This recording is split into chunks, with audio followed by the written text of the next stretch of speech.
A homeless man ordered the cheapest boxed meal, but when it came time to pay, he realized he was 10 cents short. He asked the owner if he could give him a little discount, but the owner tossed the food straight into the dish sink. Don't come back. Okay. Don't want you here. Go on. All right. Okay, I'm going. With no choice left, he searched through a trash bin to fill his stomach. The next day, James was singing on the street when he ran into his dad, but his father quickly walked away. Hey, Dad. What are you doing here?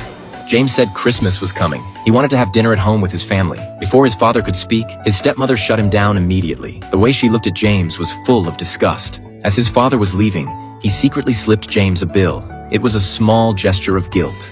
On Christmas Day, James still went to his father's house. He gathered his courage and knocked on the door, but his father's smile vanished the moment he opened it. James had hoped to feel the warmth of home, but what greeted him was his sister harshly kicking him out. Mommy doesn't like you. And his father didn't hide his disappointment either. Maybe it was his father's coldness that made James feel a pain he couldn't put into words. When he got back to his cheap rental room, he heard a strange noise coming from the bedroom.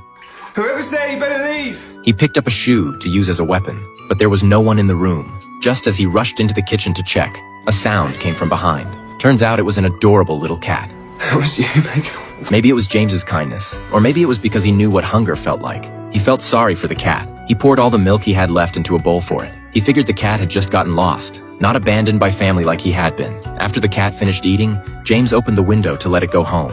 But the cat didn't seem to want to leave, so James decided to let it stay the night. In the quiet of the night, James even sang a song for the cat. As the lullaby came to an end, the cat jumped onto his bed. The next morning, James took the cat around the neighborhood asking about its owner, but sadly, no one came forward to claim it. So James set it free. He already suspected it was a stray.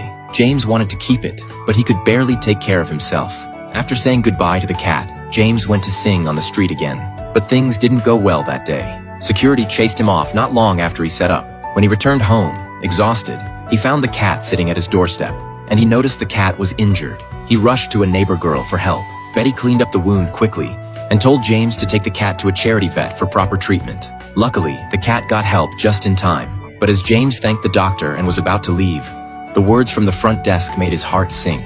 The treatment was free, but the medication wasn't. It would cost £22, a huge sum for someone homeless. This is my food money for the next week. It's up to you. He chose to spend his whole week's budget on the cat's health, but the cat didn't seem grateful at all. It refused to take the medicine, and even bit James on the hand. James had to ask Betty for help again. Surprisingly, in Betty's hands, the cat became calm and gentle. They gave the little cat a name, Bob. Betty told James that the neighborhood had a lot of addicts. Bob was probably hurt by one of them. She hated addicts the most. When she asked about James's background, he hesitated, because he was an addict too, but he didn't want Betty to hate him. So he said he was an independent musician without a label. During the day, he made a little money singing on the street. At night, he used that money to buy brief moments of relief. He had no future and no real happiness. Even though he had tried to break free, he failed again and again. Maybe that was where his life would end. But now he had a little cat. The next day, James went out to sing as usual. But Bob kept following him.